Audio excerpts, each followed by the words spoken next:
공이 왔는데 패스할 곳도 없고 슈팅을 하자니 각도도 없을 때 한 명의 수비를 제쳐야만이 뭐라도 할 수 있을 것 같은데 뭘 어떻게 해야 할까요? 이 영상만 보고 따라 하신다면 세상에 존재하는 거의 모든 드리블과 페인팅 동작들을 내 것으로 만드실 수 있으실 겁니다. 분명히 말씀드릴 수 있는 건 이 영상을 다 보시는 것만으로도 축구에 대한 지능을 높이고 영상을 잘 따라 하신다면 당신이 속한 리그, 당신이 속한 팀에서 확실히 달라진 당신의 퍼포먼스를 보여줄 수 있으실 겁니다. 중요한 건 한번 보는 것과 안 본 것은 차이가 크고 또 한번 해본 것과 안 해본 것도 차이가 큽니다. 1. 속도 변화, 템포, 가장 기본이 되는 패턴. 천천히 가거나 혹은 걸으면서 수비와 우리 팀의 움직임을 봅니다. 이때 수비가 방심합니다. 이때 갑자기 칩니다. 기본적으로 축구는 심리 게임입니다. 수비수를 제치는 것도 마찬가지입니다. 가장 간편하면서 가장 위력적인 것은 단순한 속도 변화입니다. 빠르게, 천천히, 천천히, 빠르게 이런 리듬을 공격수가 조절할 수 있다는 사실을 명심하세요. 가끔 스피드가 아주 빠른 선수들 중에 스피드를 잘 살리지 못하는 선수들이 있습니다. 그들은 처음부터 끝까지 100%로 달려서 제치려고 합니다. 사실 아무리 빠르고 위력적인 기술도 예측이 가능하다면 못 막을 기술은 없습니다. 아무리 빨라도 단순히 계속 빠르게만 달린다면 예측과 커버를 하기 때문에 막기가 쉽습니다. 개인적으로 가장 효과적인 타이밍은 빠르게 가다가 정지하지 않더라도 약간 주춤하려고 할 때, 예를 들어 패스할 곳을 찾는다던가 패스, 슈팅을 하려고 약간 주춤하는 그 자체가 제칠 의도가 없어 보이기 때문에 상대가 방심하기 쉽습니다. 언제나 명심하세요. 돌파의 리듬과 방향, 속도의 주도권은 나에게 있다는 사실을. 이 속도 변화는 정말 축구의 모든 포지션, 모든 위치에서 사용이 가능하고 또 해야만 하는 기술입니다. 축구에서 화려한 드리블을 지향해야 할 센터백조차도 패스할 곳을 찾다가 툭 치면서 전진해야 하는 순간이 분명히 있습니다. 이 속도 변화를 극대화하는 방안 첫 번째는 마지막 피니쉬에 있습니다. 속도 변화를 주는 자체가 출발을 먼저 했다는 것을 의미하고 상대보다 한두 발짝 정도 앞서는 상황일 겁니다. 하지만 여기서 정말 많은 조기 축구인들이 실수하는 장면은 이 장면에서 한두 발짝의 차이를 그냥 주력으로 계속 달려서 유지하려고 한다는 점입니다. 한두 발짝이라도 앞서게 되었다면 그 다음 해야 할 일은 무조건 상대의 진로를 막는 일입니다.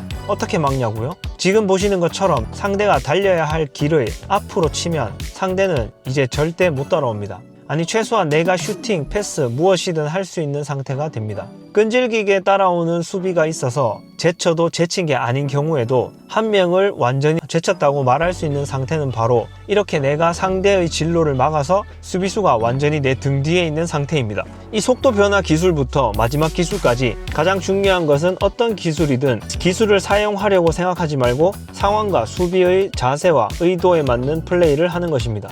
드리블을 치고 가다가 약간 속도를 죽일 때 수비도 따라서게 되고 그 찰나에 다시 스피드를 높이는 것입니다. 극대화 방안 두 번째는 비교적 압박이 덜한 미드필드 지역에서 컷 드리블과 함께 사용할 때입니다. 컷 드리블은 지금 보시는 것처럼 공이 가던 길을 칼로 자르는 것처럼 딱 맞고 방향을 바꾸는 드리블입니다. 이 단순한 동작을 속도 변화와 함께 하면 방향도 180도 바뀌는데 속도도 바뀌니까 상대 입장에서는 대처하기가 상당히 힘듭니다. 2. 풋 체인지, 바디 페인팅. 복잡하고 예측 불가한 드리블의 비결. 속도 변화 다음으로 중요한 것은 발바꿈입니다. 이 발바꿈 기술은 사실상 양발 사용을 강제하는 것이라 구력이 높은 조기 축구인이라고 할지라도 어려울 수 있습니다. 하지만 처음에는 조금 어렵더라도 자꾸 하려고 노력하시면 의외로 상대를 가장 쉽게 제칠 수 있는 기술입니다. 조기 축구에서도 조금 할 줄 아는 수비라면 상대가 약한 발을 쓸 수밖에 없게끔 강제하는 전략을 취합니다. 한마디로 오른발만 쓸 수 있다면 한쪽으로 치우친 수비를 해도 어차피 왼쪽으로 칠 확률이 낮다면 그냥 치우친 수비를 한다는 것입니다. 수비 입장에서는 너무 쉽죠. 한쪽만 막으면 되니까. 그런데 축구에서 가장 많이 쓰이는 발바꿈 동작은 바로 지금 보시는 3스텝을 이용한 발바꿈 동작입니다. 인사이드로 치거나 볼을 드래그로 당겨서 발을 바꿀 수도 있지만 볼과 수비의 위치는 그대로인 상황에서 치는 발만 바꾸는 동작입니다. 이 동작이 잘 된다면 뒤에 나오는 시저스나 인, 아웃 드리블과 혼합하여 드리블을 한다면 아주 현란하게 드리블할 수 있습니다. 그렇게 혼합하여 따라서 연습하실 수 있게 저희가 수비 제치는 드리블 홈트 VOD를 만들었습니다. 기본이 되는 기술인 만큼 잘 익혀 두신다면 축구 실력을 한 단계 레벨업 하실 수 있습니다. 이강인 선수가 주로 쓰는 시기는 킥이나 페인팅을 하는 척 볼을 뒤로 잡아두고 반대로 아웃사이드 드리블 하는 척 하다가 발바꿈하여 상대를 제치는 동작이 많이 나옵니다. 사실 이 동작 자체는 바디 페인팅이 수반되어야만이 페인팅으로서의 매력이 올라갑니다.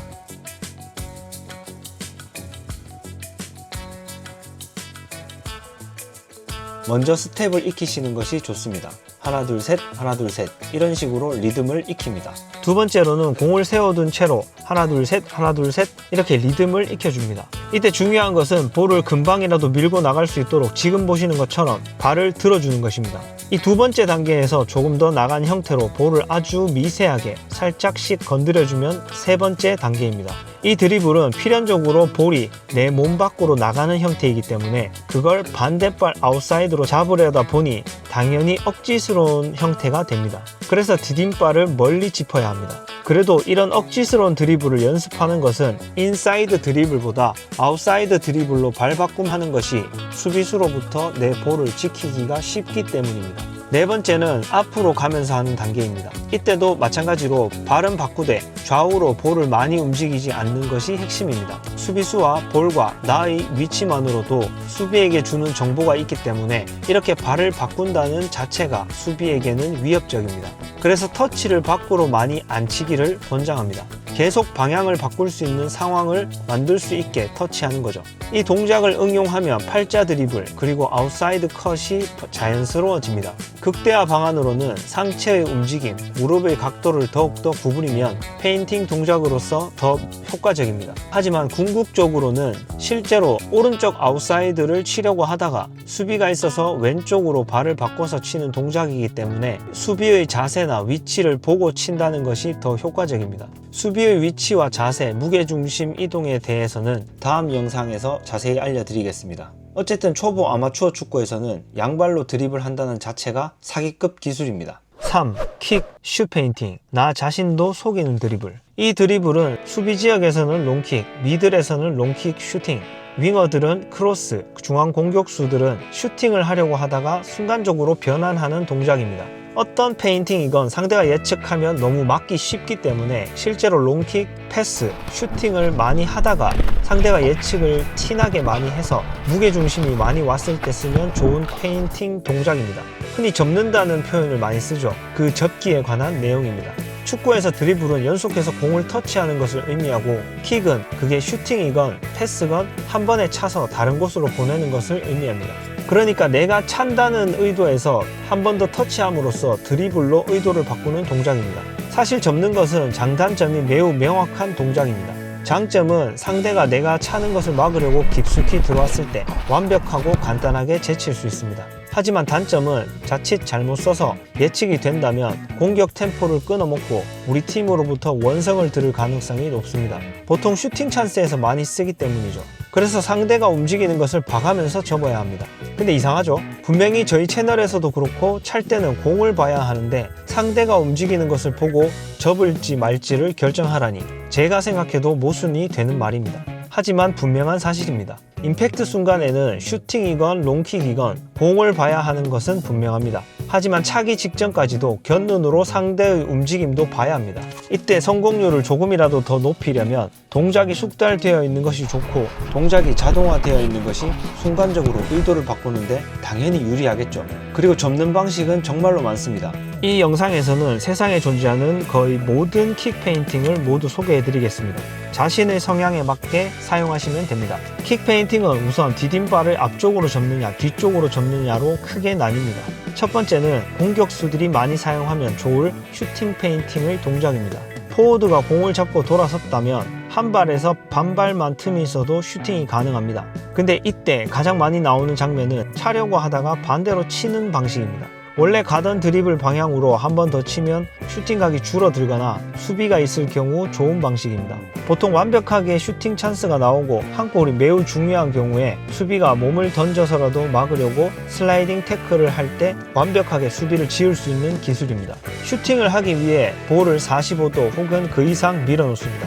그리고 슈팅을 차는 척 하기 위해 반대팔 스윙을 해주고 디딤발을 짚으며 백스윙을 해줍니다. 이때는 볼을 봐야 하기 때문에 상대의 성향을 예측하는 것이 중요합니다. 그리고 차는 척 하다가 차는 발의 인사이드로 톡 하고 쳐줍니다. 이때 중요한 것이 나의 디딤발에 걸리지 않으면서도 상대에 걸리지 않는 각도가 중요합니다. 또 여기서 차려던 발의 인사이드로 치고 난 후에는 추진력을 만드는 디딤발이 되기 때문에 가능한 빨리 짚고 치고 나가야 합니다. 그리고 차려고 하다가 순간적으로 접는 것이라서 터치가 길 수 있습니다. 적정한 거리, 즉 1에서 1.5m 이내로 쳐놓는 것이 좋고, 그게 가능하려면 많은 연습을 해두는 것이 좋습니다. 두 번째는 슈팅을 하려고 하면 필연적으로 속도를 줄이게 되어 있는데, 이때 다시 한 번 더 원래 드리블 방향으로 치는 동작입니다. 이 기술이야말로 생각 안 하고 경기 중에 수비의 위치를 보고 하게 되는 것 같습니다. 그리고 수비 진영에서도 정말 많이 쓰이는 기술입니다. 슈팅이나 킥을 하려고 하는 자체가 속도가 잠시 줄어든 상태이기 때문에 나를 막으려는 수비도 나를 따라서 정지하게 됩니다. 그래서 한 번 더 치면 수비보다 한두 발 앞설 수 있습니다. 세 번째는 슈팅 동작에서 발바닥이나 인사이드로 내 몸 안에 세워두는 페인팅 기술입니다. 이 동작은 한 번에 승부를 거는 동작이 아니기 때문에 볼을 지키는 측면에서 안정성이 높지만 해결을 봐야 하는 시점에 조금 답답할 수도 있습니다. 그리고 이렇게 몸의 가운데로 세워두면 반대 방향, 원래 차려던 방향 모두 가능하다는 장점이 있습니다. 여기서 다음 동작으로 가장 많이 쓰이는 기술이 반대발 아웃사이드로 치고 나가는 방법, 그리고 볼을 세우자마자 팬텀을 사용해서 원래 방향으로 나가는 방법이 있습니다. 먼저 반대발 아웃사이드를 설명드리겠습니다. 슈팅을 하려고 하다가 발바닥이나 인사이드로 볼을 세우고 내 몸으로 감싸듯이 몸의 방향을 돌려야 합니다.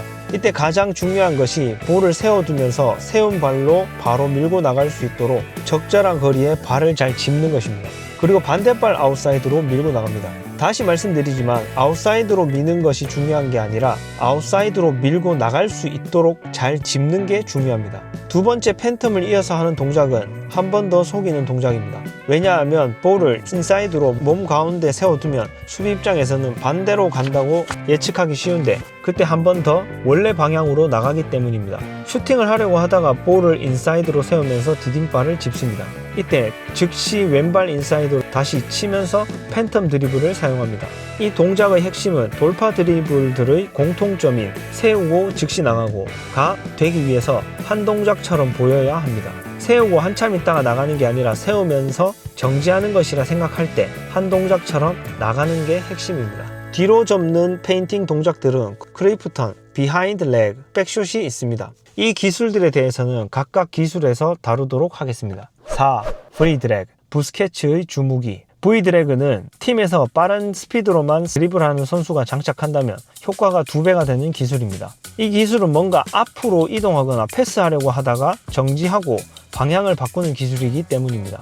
의도하든 안 하든 볼의 위치가 볼을 잡는 발의 반대발 앞에 있는 것이 더 좋습니다. 그래야 드리블 반경이 더 넓어지겠죠? 볼을 발바닥으로 잡아서 잡은 발 쪽으로 당깁니다. 이때 디딤발은 작은 점프를 해주는 것이 방향을 더욱 극적으로 바꿀 수 있기 때문에 좋습니다. 그 후에 당긴 발의 인사이드로 밀고 나갑니다. 이 기술은 보통 볼을 향해 달려드는 수비에게 쓰면 더욱 효과적입니다. 전체 포지션에서 사용이 가능하지만 일반적으로는 사이드 쪽 선수들보다는 경기장 가운데서 주로 많이 쓰인다고 생각합니다. 왜냐하면 사이드 지역에서는 지금 보시는 것처럼 스피드를 죽이더라도 직선적인 형태가 많이 나오는 대신 가운데에 있는 센터백, 미드필더들은 이 동작 하나로 공격 방향을 바꿀 수 있는 상황이 되기 때문입니다. 상대가 딱 볼을 뺏을 수 있겠다 싶어서 생각보다 깊이 들어오면 실제로 뺏길 수도 있습니다. 그럴 때는 볼을 조금 더 길게 빼고 칠 수도 있기 때문에 다양하게 연습해 두는 것이 좋습니다. V드래그의 극대화 방안 첫 번째는 180도 전략입니다. 180도 전략은 원래 V 드래그 하듯이 볼이 위치한 반대발의 발바닥으로 볼을 끌어당깁니다. 이때 상대가 예측하고 볼이 움직이는 방향으로 움직입니다. 이때 발목으로 살짝 꺾어서 다시 원래 볼을 당기기 전의 방향으로 이동시킵니다.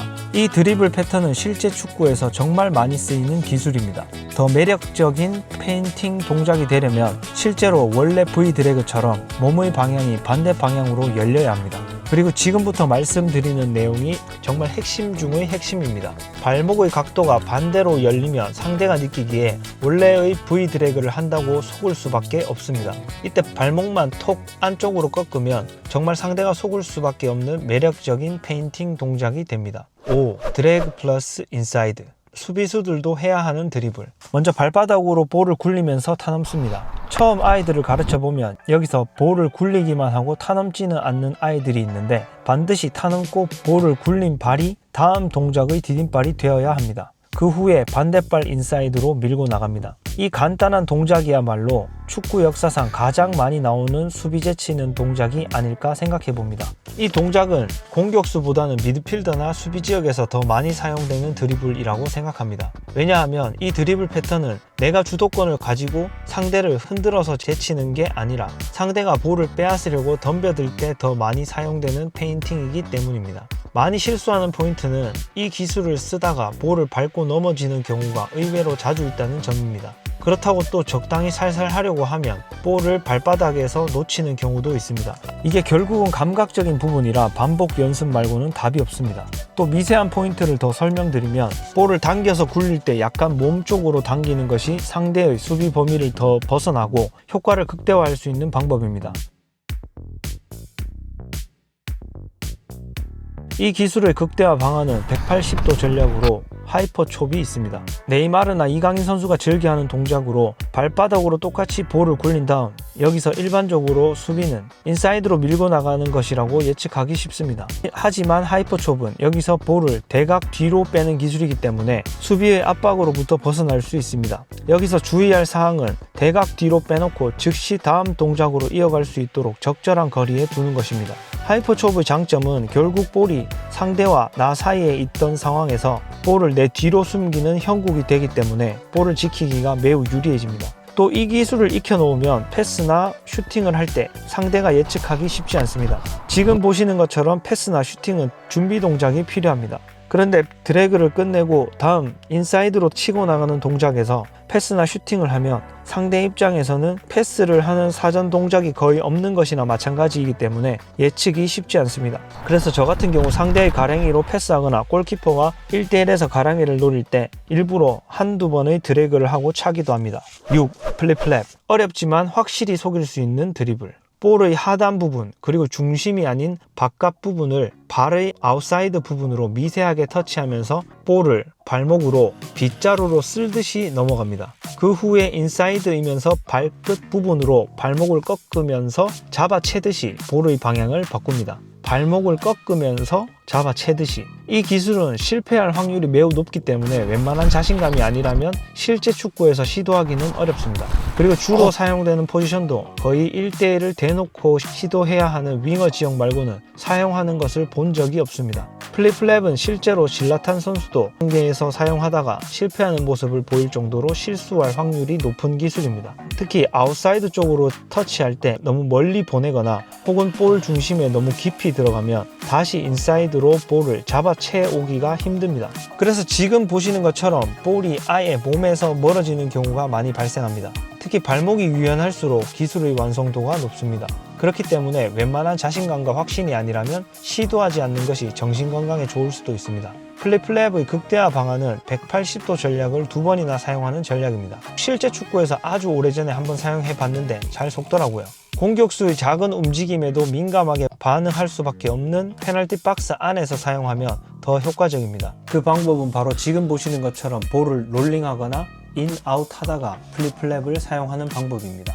플립플랩이 아웃사이드로 치다가 튕겨나갈 가능성이 매우 높다고 말씀드렸는데 이렇게 롤링하면서 구르는 볼은 볼 밑으로 발을 통과시키기가 매우 용이합니다.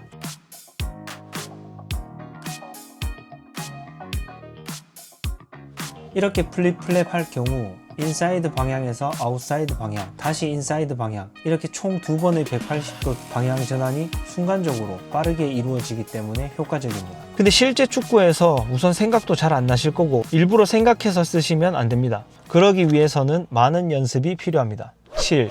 역 플립플랩. 예측하는 수비를 확실히 제치고 슈팅 찬스를 만들 수 있는 드리블. 역 플립플랩은 이름처럼 플립플랩을 반대로 하는 기술입니다. 플립플랩이 아웃사이드로 가다가 인사이드로 방향을 바꾼다면 역 플립플랩은 인사이드로 가다가 아웃사이드로 방향을 바꿉니다. 지금 보시는 것처럼 인사이드로 살짝 건드리고 아웃사이드로 방향을 바꾸는데 이때 핵심은 인사이드로 치고 떨어지는 것이 아니라 인사이드에서 아웃사이드로 변환할 때 발에서 계속 공이 떨어지지 않는 것이 핵심입니다. 그러면서도 인사이드로 미세하게나마 볼을 움직여주는 것이 페인팅으로서의 매력도를 높일 수 있습니다. 처음부터 인사이드가 어렵다면 발등으로 먼저 볼을 밀고 아웃사이드로 치는 연습을 해보세요. 한결 수월하실 겁니다. 그래도 플립플랩보다는 역 플립플랩이 조금 더 쉽습니다. 그 이유는 플립플랩은 바깥으로 공을 밀어놓고 재빨리 다시 안쪽으로 채와야 하는데 반해 역 플립플랩은 공이 어쨌든 안쪽에 있기 때문에 실수할 확률이 조금 더 낮습니다.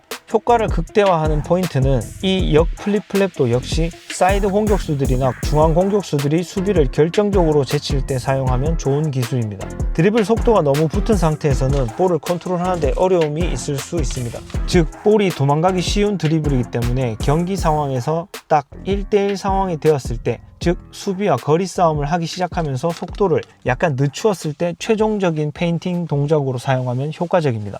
8. 인사이드 스텝 오버. 등졌을 때 수비 떨구기 좋은 드리블. 인사이드 스텝 오버는 등졌을 때 특히 많이 쓰이고 효과적인 페인팅 동작입니다. 그 이유는 등진 상태에서는 상대가 나의 페인팅 동작만 볼 수 있고 실제로 볼은 보기가 힘들기 때문입니다. 볼을 인사이드로 치고 나가는 척 하다가 볼 위로 발을 넘겨 짚습니다. 그리고 재빨리 반대발을 옆에 짚으며 브레이크 동작을 하고 그 디딤발을 활용하여 처음 페인팅 했던 발을 아웃사이드로 치고 나갑니다. 또 한 가지는 처음 페인팅 했던 발을 디딤발로 하여 반대발을 인사이드로 치고 나가는 방법도 있는데 어느 스타일도 다 무방합니다. 단지 처음 페인팅 했던 발, 그러니까 오른발로 페인팅하고 오른발로 치고 나가는 것이 스텝이 하나 적기 때문에 한 타이밍 빠른 반면 왼발 인사이드로 치고 나가는 것은 다음 동작에서 슈팅이든 크로스를 할 때 왼발을 사용할 수 있는 위치를 잡기에는 더 용이하다고 생각합니다. 이 동작은 페인팅 동작임에도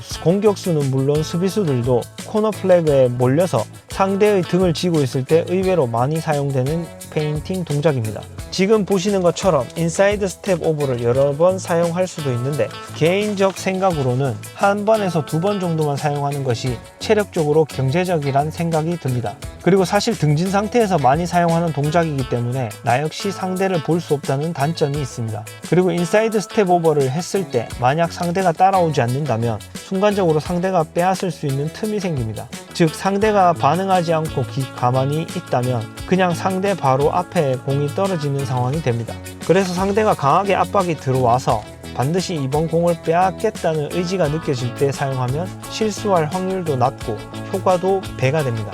또 예전 마라도나의 스페셜 영상에서 본 적이 있는 장면이 있는데 그냥 치고 달리는 퍼포먼스 자체가 위력적인 선수라면 이렇게 마주보고 있는 1대1의 상태에서도 상대가 민감하게 반응하기 때문에 효과적일 수 있습니다. 스텝 오버의 장점은 역시 다리가 볼을 타 넘어가기 때문에 볼을 넘기 전에는 페인팅 동작인지 실제로 치고 나가는 것인지 사전 동작으로는 전혀 알기가 어렵다는 점입니다. 단점은 너무 많이 사용하면 그냥 바디 페인팅보다 많이 지친다는 점입니다. 9. 팬텀, 라크로케타. 축구 역사상 가장 효율적인 드리블. 메시의 전매 특허. 팬텀 드리블은 가장 완벽한 드리블 기술이라고 생각합니다. 왜냐하면 축구에서 가장 완벽한 상황은 2대1인데 팬텀 드리블은 혼자서 2대1 상황을 만드는 기술이기 때문입니다. 한마디로 나의 오른발과 왼발이 서로 패스한다고 생각하게 만드는 기술입니다. 또 볼을 계속해서 나의 몸 안쪽으로 모으는 동작들이기 때문에 볼을 지키기에도 매우 유리합니다. 또 이 팬텀 드리블은 처음 인사이드로 드래그한 발이 즉시 디딤발이 되기 때문에 매우 효율적인 동작입니다.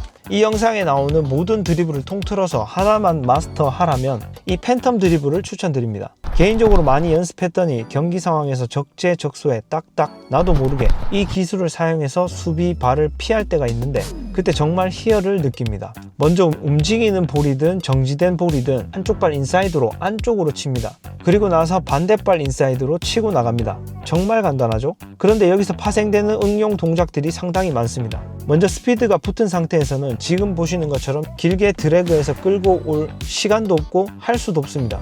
그래서 타닥 하며 빠르게 짧게 팬텀을 쓰는 것이 좋습니다. 그리고 스피드가 죽은 상태, 특히 상대가 공을 빼앗으러 압박을 들어올 때는 길게 드래그해서 치고 나가는 것이 효과적이고, 특히 이럴 때 단순히 옆으로만 드래그하는 것이 아니라 약간 뒤로 드래그하는 것이 상대의 발을 피하는 데 도움이 많이 됩니다. 이때 패스를 하려고 몸을 열어놓는 것이 키포인트입니다. 몸의 방향으로 상대에게 페인팅을 줄 수 있다는 것을 이해하는 것이 매우 중요합니다. 가장 추천하는 동작이라 전체 포지션에서 사용하면 좋을 것 같지만 사실 이 동작은 상당히 도전적인 드리블 패턴입니다. 왜냐하면 우선 상대를 상당히 가까이 마주한 상태에서 상대의 발을 살짝 피해가는데 최적화된 드리블이기 때문입니다.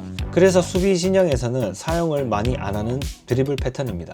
그리고 미드필드 지역에서는 대체로 탈압박할 때 유용하기 때문에 길게 끌고 가는 팬텀이 많고, 공격 진영에서는 스피드를 붙인 상태에서 짧게 타닥 하며 사용하는 경우가 많습니다. 가장 많이 나오는 실수 포인트는 볼을 너무 빨리 드래그해서 반대발로 잡지 못하거나, 혹은 타이밍이 늦거나 드래그하는 속도가 늦어서 상대에게 볼을 빼앗기는 상황이 있습니다.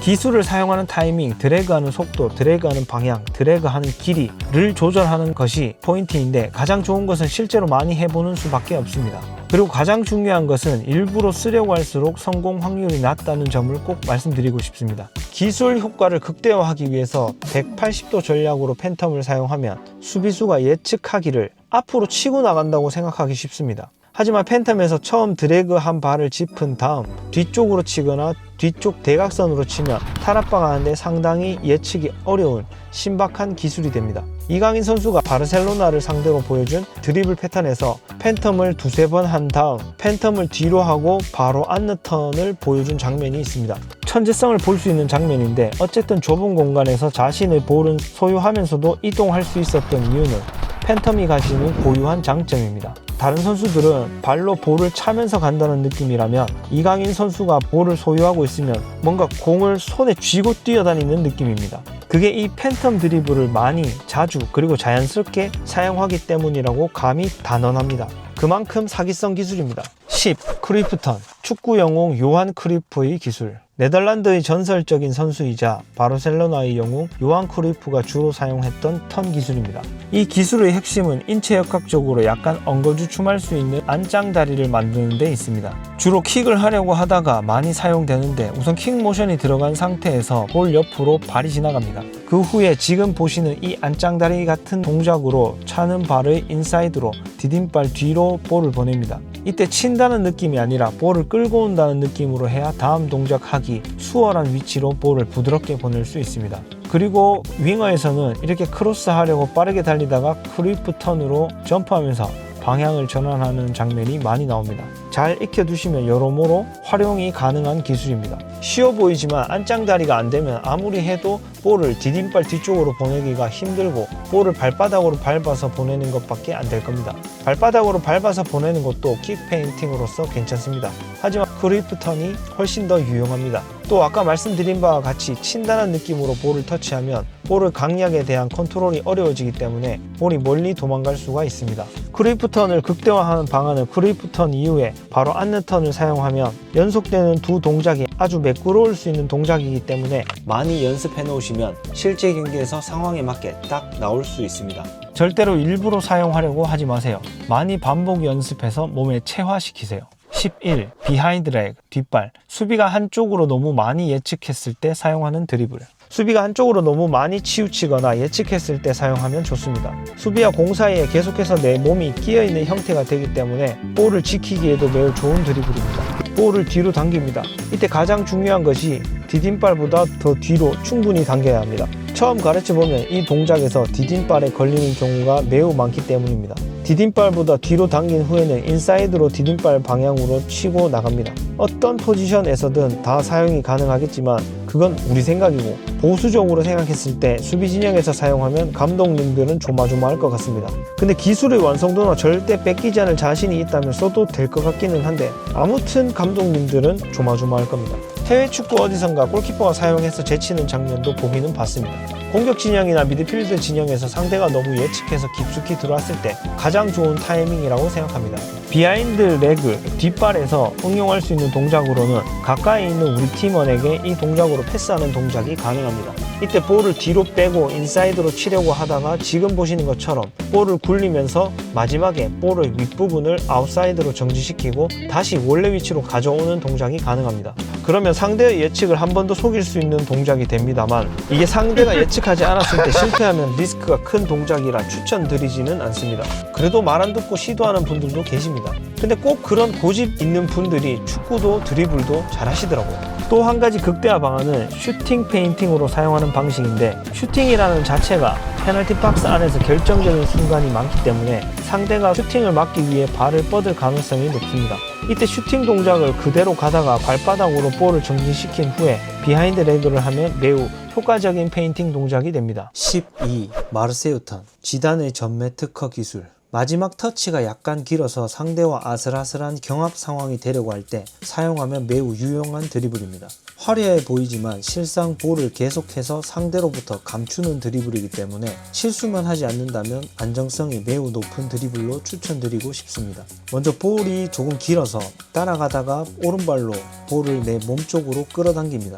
끌어당김과 동시에 몸을 돌려서 상대로부터 볼을 보호합니다. 그리고 반대발 발바닥으로 반대 방향으로 밀고 나갑니다. 마르세유 턴이 강력한 이유는 바로 이 일련의 과정들이 거의 동시에 몸이 점프된 상태에서 일어난다는 점입니다. 볼을 끌어당긴다, 몸을 돌린다, 반대발 발바닥으로 민다. 이 세 가지 동작이 나온 후에야 디딤발을 짚게 됩니다. 디딤발 없이 터치 먼저 이루어지기 때문에 예측도 쉽지 않고 대처하기도 매우 어렵습니다. 미드필더 지역에서 탈압박 직후에 마지막 터치가 조금 길어서 아슬아슬할 때 사용하면 가장 베스트라고 생각합니다. 이 드리블의 효과를 극대화하기 위해서는 처음에 볼을 발바닥으로 몸쪽으로 당길 때 엉덩이를 쭉 내밀면서 볼을 지키면 상대는 볼을 터치할 수 없기 때문에 더욱 빼앗기가 어렵습니다. 볼이 많이 아슬아슬할 때는 내 몸이 회전하는 것이 상대의 몸과 가까이 있기 때문에 이렇게 엉덩이를 내밀지 않으면 상대의 발에 걸릴 수도 있습니다. 하지만 엉덩이를 내밀면서 돌게 되면 볼의 소유권은 확실히 하면서도 상대의 발이 닿을 수 없는 거리가 나오기 때문에 효과적입니다. 하지만 이 동작을 하다가 다친 적이 있는데, 수비가 이 동작에 대해서 잘 아는 사람이라면 이미 첫 터치에서 늦으면 자신이 늦었다는 것을 알고 정지합니다. 하지만 아예 예측을 못하는 상대는 이 동작이 시작되었음에도 그냥 밀고 들어오는 경우가 있어서 상대의 무릎에 엉덩이를 박아서 멍이 든 적이 있습니다. 많이 아팠습니다. 13. 스쿱턴, 수비수들이 은근히 많이 쓰는 드리블. 스쿱턴은 스스로 인지하고 쓰는 건 아니겠지만 조기축구 도사들이 가장 많이 사용하는 드리블 패턴입니다. 전형적으로 큰 노력 없이 의도와 몸의 방향만으로 상대를 속이는 기술입니다. 먼저 볼을 밀고 나가면서 패스할 곳을 찾으며 그곳을 바라봅니다. 그 다음 동작은 패스하려고 하거나 그 방향으로 인사이드로 한 번 더 치려고 하다가 인사이드로 갈고리처럼 잡아채서 방향을 바꿉니다. 모든 포지션에서 사용이 가능하겠지만 실제로 수비 지역, 특히 사이드백 지역에서 많이 사용되는 드리블 패턴입니다. 왜냐하면 사이드백 지역에서는 화려한 드리블보다는 패스를 윙이나 미드필더에게 주는 것이 좋고, 그 길이 막혔을 때 방향을 바꾸면 패스도 안 잘리고 상대도 쉽게 제칠 수 있기 때문입니다. 또 이렇게 떨궈진 상대는 자신은 공격수라는 인식이 있기 때문에 예측해서 한번 떨궈지면 악착같이 따라오지 않는 경향이 많습니다. 공격수는 공격이 더 중요하기 때문이죠. 수비 지역에서 사용을 많이 하는 페인팅 동작인 만큼 신중에 신중을 기해야 한다고 생각합니다. 너무 자주 이것만 사용한다던가 미리 이 기술을 사용해야지 계획하는 것은 금물입니다. 익숙하게 자주 연습해뒀다가 실제로 상대가 패스길을 막으려고 너무 깊숙이 들어왔을 때 사용하시길 권장드립니다. 14. 베르바토프 턴, 베르바토프 우아한 터치의 결정체. 맨유의 레전드 베르바토프가 사용해서 유명해진 턴입니다. 튜토리얼은 터치라인이나 골라인 근처에서 볼을 따라가는데 상대가 바짝 쫓아올 때 인사이드로 볼을 멈추면서 정지합니다. 정지하면서 동시에 몸을 돌려 상대와 마주하게 됩니다. 딱 이 타이밍이 핵심인데 상대 입장에서는 돌아서지 못하게 하려고 바짝 붙어서 따라왔기 때문에 뒤돌아 마주하는 순간 상당히 가까운 거리에 있게 됩니다. 이때 볼의 밑부분을 정지한 발의 발등으로 살짝 들고 나가면 상대는 방금 정지한 상황이라 따라오기가 어렵습니다. 사실 매우 단순한 플레이지만 통할 수밖에 없는 이유는 상대가 바짝 붙어서 따라오기 때문입니다. 그래서 수비가 그냥 아예 1대1을 하려고 마음먹고 거리를 두고 따라온다면 쉽게 통하지 않을 수도 있습니다.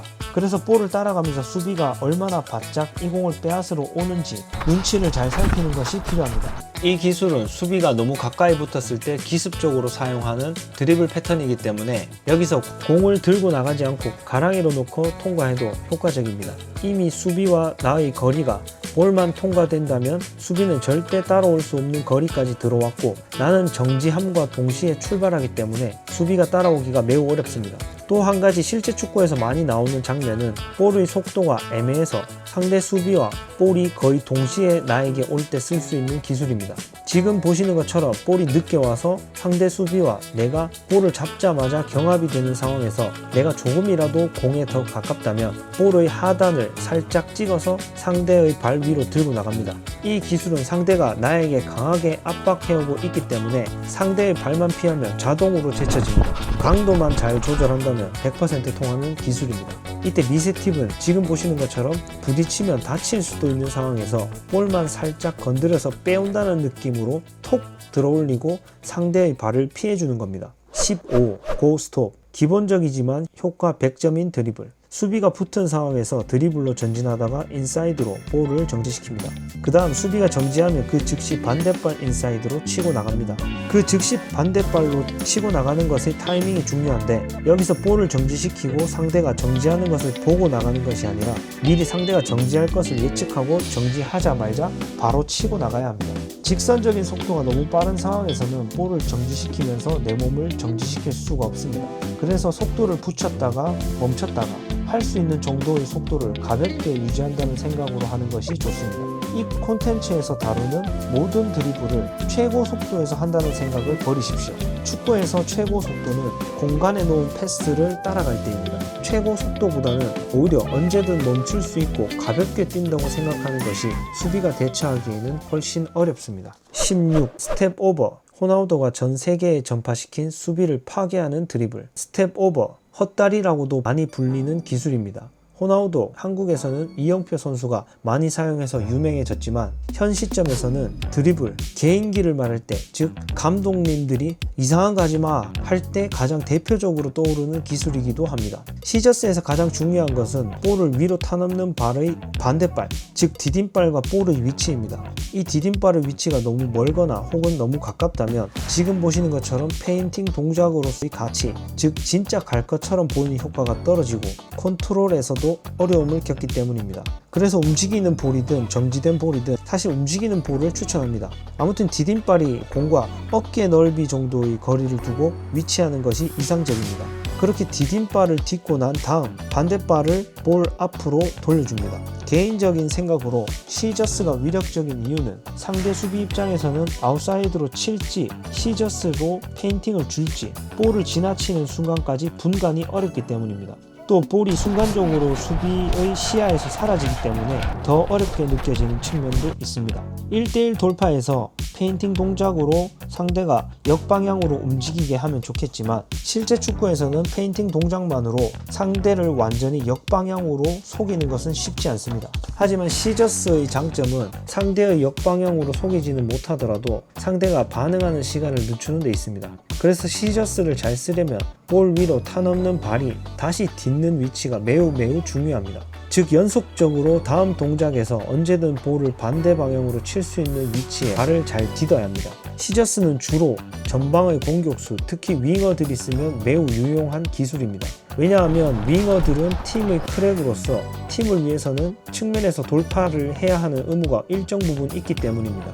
또 중앙 공격수가 수비수 한 명을 제쳐서 슈팅을 만들어내는데도 유용한 드리블입니다. 많이 하는 실수 포인트는 앞선 설명처럼 디딤발이 너무 가까워서 발에 걸린다던가 혹은 디딤발이 너무 멀어서 엉성해 보인다던가, 혹은 너무 많이 써서 체력 낭비가 심하고 효용성이 떨어집니다. 메시와 함께 역사상 가장 위대한 선수 중 한 명으로 평가받는 호날두 선수를 저희가 평가하기에는 주제넘는다고 생각합니다. 하지만 개인적으로 호날두의 시저스가 가끔 불필요한 동작으로 느껴지는 것은 호날두의 시저스가 실제로 시저스 하는 방향으로 갈 것 같은 페인팅 동작으로서 매력이 떨어지기 때문입니다. 단순히 시저스를 하기 위한 시저스의 느낌을 많이 주죠. 단 상대가 반응하는 시간을 늦춰주는 효과는 있을 겁니다. 그래서 호날두의 시저스는 상대의 반응을 늦추고 호날두 신체 능력으로 한 발을 앞서게 된다고 생각합니다. 그러면 페인팅 동작으로서 효과를 더 극대화하려면 어떻게 해야 할까요? 또 세계 최고의 선수 호날두의 시저스는 왜 그런 느낌을 주는 것일까요? 첫 번째, 시저스의 페인팅으로서의 효과를 극대화하기 위한 방안으로는 180도 전략이 있습니다. 180도 전략은 저희 사커 튜토리얼 팀에서 만든 용어입니다. 어디 가서 쓰지 마세요. 이상한 사람 취급받습니다. 180도 전략은 말 그대로 이동하거나 볼을 치는 방향을 극적으로 180도 반전시키는 전략입니다. 시저스에서의 180도 전략은 우선 인, 아웃 드립을 하는 것처럼 인사이드나 발바닥으로 몸 안쪽으로 살짝 미세하게 볼을 이동시킵니다. 이때도 마찬가지로 안쪽으로 이동하는 볼을 감안해서 디딤발을 조금 널찍히 디뎌줍니다. 이때 반대발로 시저스를 합니다. 그리고 여기서 시저스한 발을 딛고 반대발로 볼이 원래 이동하는 방향으로 치고 나갑니다. 이 동작은 공은 이동하는데 페인팅 동작은 반대가 되기 때문에 페인팅 동작으로서 매우 유용합니다. 여기서 상대가 속아도 좋고 안 속아도 충분히 반대 방향으로 치면 제치거나 슈팅, 크로스 할 수 있는 충분한 시간이 생깁니다. 물론 스피드 차이가 너무 난다면 어렵겠지만요. 최소한 자신이 속한 리그, 팀에서 스피드가 비슷한 선수들과의 경기에서는 매우 유용하리라 생각합니다. 이 동작은 세계적인 선수들, 특히 호나우두, 손흥민, 이강인 선수가 실제 경기에서 많이 보여준 모습입니다. 그래서 지금 보시는 형태의 시저스가 페인팅으로서의 효용성이 극대화된 형태입니다. 인사이드로 살짝 밀면서 다음 인, 아웃 드립을 하는 것처럼 시저스로 속이는 동작입니다. 이것을 반대발 인사이드로 이어감으로써 볼이 도망가지도 않고 페인팅 효과도 극대화할 수 있습니다. 또 양발로 하니까 더 예측하기가 어렵습니다. 수비수 입장에서 한번 봐보세요. 언제 출발할지 예측 가능하신가요? 수비수 입장에서 한번 봐보세요. 언제 출발할지 예측 가능하신가요? 두 번째 극대화 방안은 더블 시저스, 트리플 시저스 혹은 그 이상의 시저스 동작을 효과적으로 사용하기 위해서는 반드시 볼이 좌우가 아니라 앞으로 전진하는 드리블에서 상대의 타이밍을 빼앗기 위한 동작으로 사용하시고 두세 번 이내에 상대의 몸과 발을 보고 치는 것이 좋겠습니다. 상대의 발과 몸을 보는 것은 다음 영상에서 자세히 준비 중입니다. 이때도 마찬가지로 시저스 자체도 중요하겠지만 다음 동작을 위한 발의 위치가 충분히 상대를 속일 만큼 매력적인 위치에 딛는 것이 가장 중요합니다. 연습하실 때 이 점을 반드시 고려해서 연습하시길 추천드립니다. 이때는 상대를 향해서 전진 드리블을 하면서 시저스 하는 것이기 때문에 너무 가까운 거리에서 하면 상대의 다리에 걸릴 확률이 높아집니다. 그래서 최소 2-3m 전부터 페인팅 동작이 들어가고 1.5m 정도에서는 마지막으로 치는 동작이 필요합니다. 이 부분은 나의 스피드 그리고 상대의 위치와 동작에 따라 달라지지만 속도가 많이 붙은 상대일수록 더 멀리서 페인팅 동작을 하고 더 멀리서 마지막 터치를 해야 합니다. 왜냐하면 이렇게 속도를 붙이고 들어올 때는 아까 첫 번째 극대화 방안인 180도 전략이 물리적으로 불가합니다. 왜냐하면 180도 방향 전환할 만큼 디딤발을 짚을 수가 없기 때문입니다. 하지만 속도가 붙은 상태이기 때문에 방향은 조금만 틀어줘도 됩니다. 그리고 당연한 거지만 페인팅 동작은 계속 같은 동작만 반복하기보다는 중간중간 다른 페인팅 동작을 섞어주는 것이 효과적이겠죠? 또 실전성을 위해 시저스 후에 슈팅 혹은 크로스와 연결하는 동작으로 연습하는 것이 실전성을 높일 수 있다고 생각합니다. 17. 백숏, 호날두 촉. 스피드 붙은 상태에서는 100% 수비가 떨어지는 드리블. 주로 사이드 윙 지역에서 많이 쓰이고 상대와 내가 스피드가 많이 붙은 상태에서 사용합니다. 보통 스피드가 많이 붙은 상태에서는 급격한 방향 전환이 어렵지만 이 기술은 점프를 해서 먼저 볼의 방향 전환을 한 후에 내 몸이 상대보다 먼저 따라가기 때문에 가능합니다. 먼저 수비수와 먼 발로 전진 드리블 하다가 한 발로 점프하면서 반대발로는 인사이드로 칩니다. 공격수와 수비수 둘 다 스피드가 많이 붙은 상태이기 때문에 터치하는 각도가 크지 않으면 발에 걸릴 가능성이 높습니다. 그래서 약간 뒤로 친다는 생각으로 하시기를 권장드립니다. 여기서 필연적으로 다음 터치는 반대발이 되기 때문에 약발을 어느 정도는 사용할 수 있어야 한다는 전제 조건이 있기는 하지만 계속해서 직선의 형태로 드리블 하다가 수비를 떨구기 위해 변화를 줄 때 이만한 드리블이 없습니다. 호날두 선수가 전성기 시절 정말 많이 사용하던 드리블 패턴입니다. 또 중요한 키포인트는 볼이 내 발에 걸릴 가능성이 있습니다. 그래서 지금 보시는 것처럼 점프한 발이 공을 잘 피해주는 것이 중요합니다. 스피드가 붙은 상태에서의 터치이기 때문에 자칫 터치가 길면 다음 수비와 경합 내지는 볼을 뺏길 수 있기 때문에 주변을 잘 살피는 것은 물론 익숙해지기 위한 많은 연습이 필요합니다. 이 드리블 패턴의 극대화 방안으로는 먼저 약발 슈팅이 가능하도록 만드는 것입니다. 이 기술의 특성상 통과만 된다면 반드시 다음 동작에서는 슈팅이든 패스가 가능한 한 타이밍이 나오게 되어 있습니다. 왜냐하면 아무리 빠른 사람도 방향을 바꾸려면 속도가 0이 되었다가 다시 속도를 올려야 한다는 사실을 명심하세요. 그리고 자신감 갖고 써보세요. 양발 슈팅이 모두 가능해서 이 기술 이후에 마무리까지 멋지게 된다면 그건 호날두겠죠. 하지만 그 정도는 아니더라도 약발로 패스 정도는 할 수준만 돼도 충분히 메리트 있는 기술입니다. 18. 안느턴, 예측 불가한 타이밍을 노리는 드리블. 이 기술은 한국의 2002 월드컵 영웅 안정환 해설위원이 선수 시절 즐겨 사용하던 기술입니다. 그래서 안느턴이라고 부릅니다. 하지만 해외에서는 넥기디 스핀으로 불리는 기술입니다. 이 기술의 장점은 정지할 것처럼 보이던 공격수가 정지와 동시에 다시 이동함으로써 상대의 예측을 깨고 수비를 벗어나는 것입니다. 먼저 이동하는 볼을 따라 공격수와 수비수가 볼을 따라갑니다. 이때 인사이드 컷 드리블 하는 것처럼 볼을 정지시킵니다. 정지시키면서 몸을 돌려서 수비와 마주 보는 동작이 됩니다. 이때 수비수는 공격수와 마주하기 때문에 서게 되는데 공격수는 디딤발을 축으로 회전하면서 반대발 아웃사이드로 바로 치고 나가기 때문에 무조건 돌파를 허용하게 되어 슈팅이든 크로스할 한 타이밍이 나오게 됩니다. 사이드 지역에서 볼이 길어서 나가는 공을 가까스로 살려놓으려고 따라가는데 수비수가 바짝 쫓아올 때 사용하면 무조건 떨어지는 기술입니다. 키포인트는 볼을 정지시킨다와 즉시 출발한다가 거의 동시에 연속적으로 이루어진다는 점입니다. 그래서 인사이드로 정지시키는 것도 반대발을 뒤쪽으로 쳐놓아야 하고 또 정지시키면서 회전해야 하기 때문에 정지시킨 발을 짚을 때 약간 안짱다리식으로 다리를 모으면서 착지하는 게 편합니다. 그리고 인사이드로 볼을 정지시킬 때 돌면서 반대발 아웃사이드로 즉시 칠 수 있는 위치, 그러니까 볼을 디딤발 근처에 놔둬야 합니다. 다시 한번 말씀드리지만 정지하자마자 출발하는 것이 이 기술의 키포인트이기 때문입니다. 극대화 방안으로는 먼저 이강인 선수가 보여준 바르셀로나와의 경기에서 탈압박의 마지막 기술입니다. 마치 철권의 콤보처럼 설명해 드리면 팬텀, 하이퍼촉, 안느턴입니다. 그래서 팬텀과 안느턴을 혼합하면 드리블 패턴의 종류가 다양해지기 때문에 상대가 예측해서 대응하기가 어렵습니다.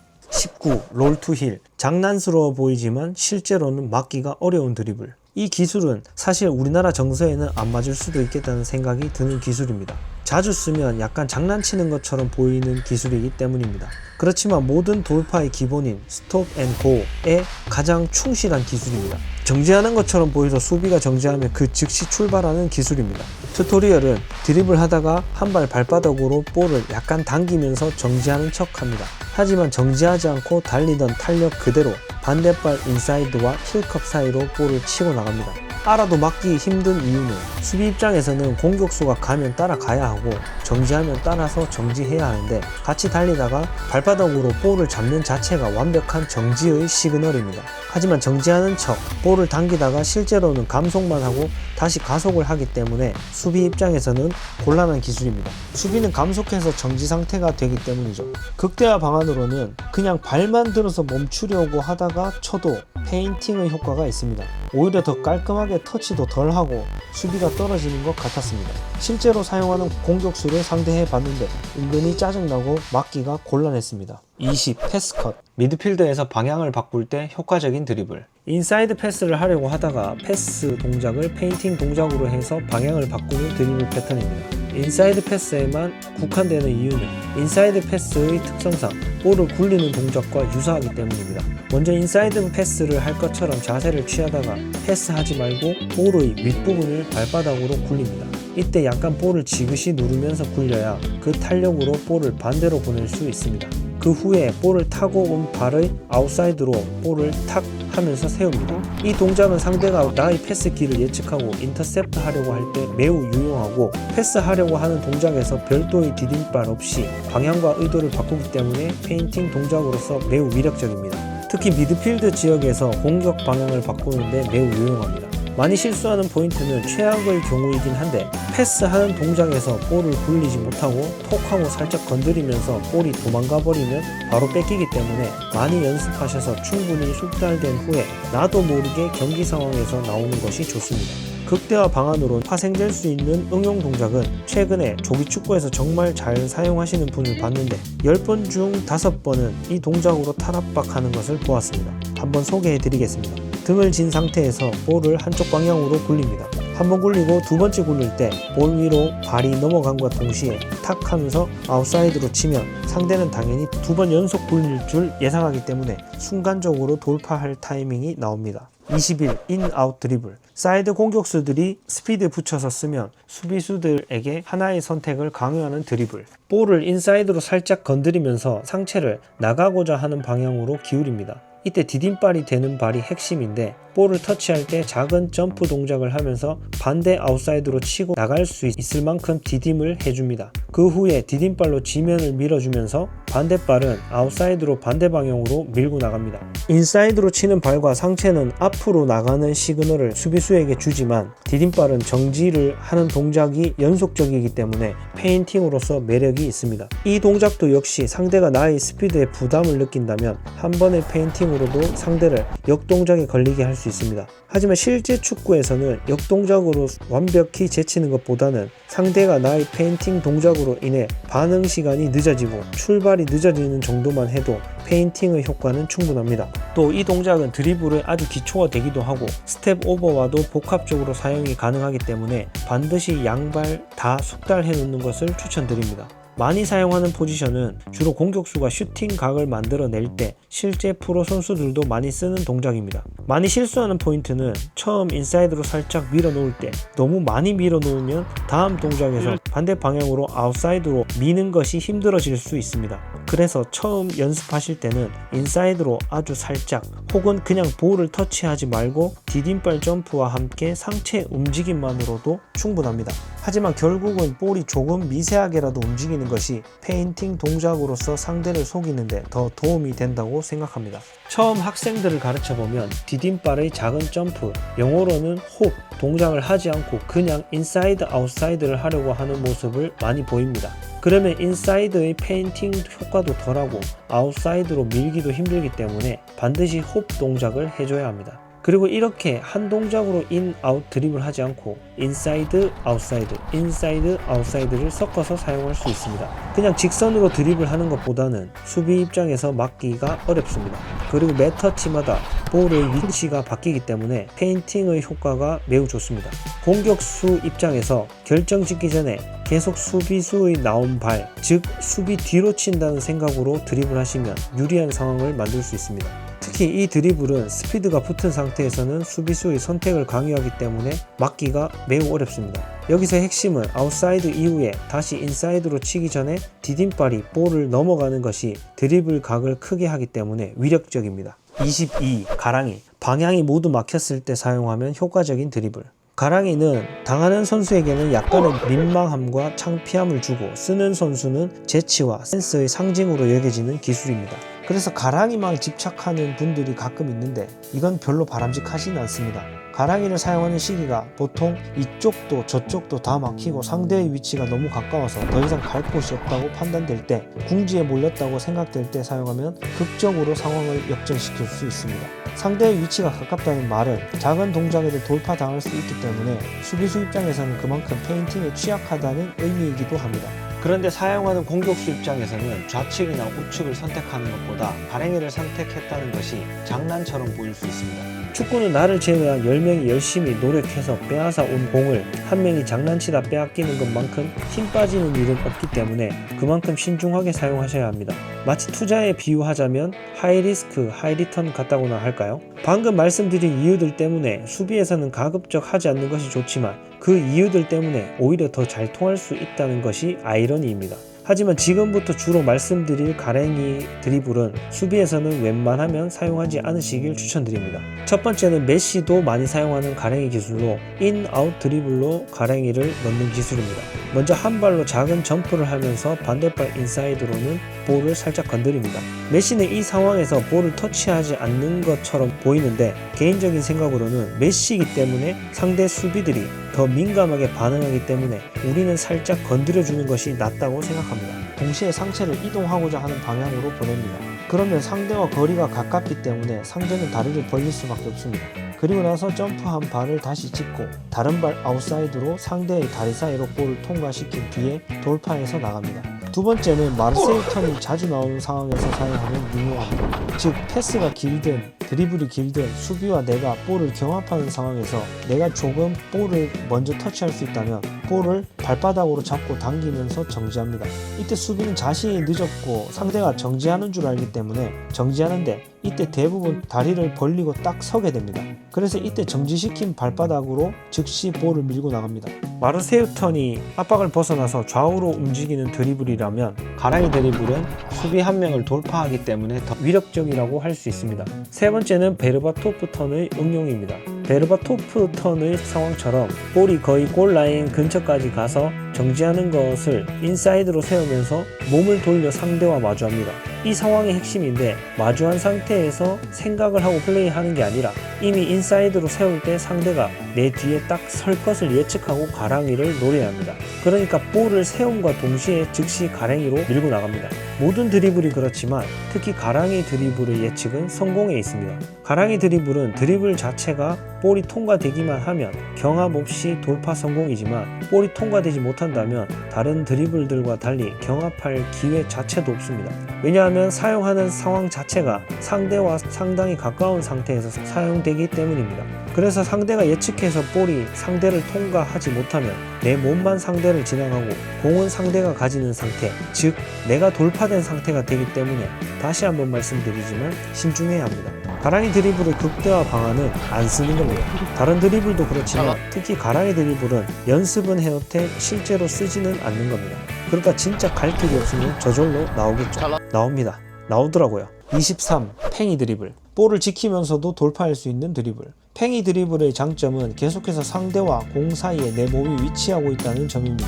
내 몸이 막고 있기 때문에 절대로 빼앗기지 않습니다. 먼저 팽이 드리블은 지금 보시는 것처럼 드리블에서 돌파하려고 할 때 마지막 터치 경합 상황에서 볼을 지키기 위한 컷 드리블을 합니다. 그리고 나서 3번 정도 터치를 해서 나갑니다. 첫 번째 터치는 정지를 하면서 상대를 몸으로 막습니다. 두 번째 터치는 방향을 바꿉니다. 세 번째 터치로 현재 위치를 벗어납니다.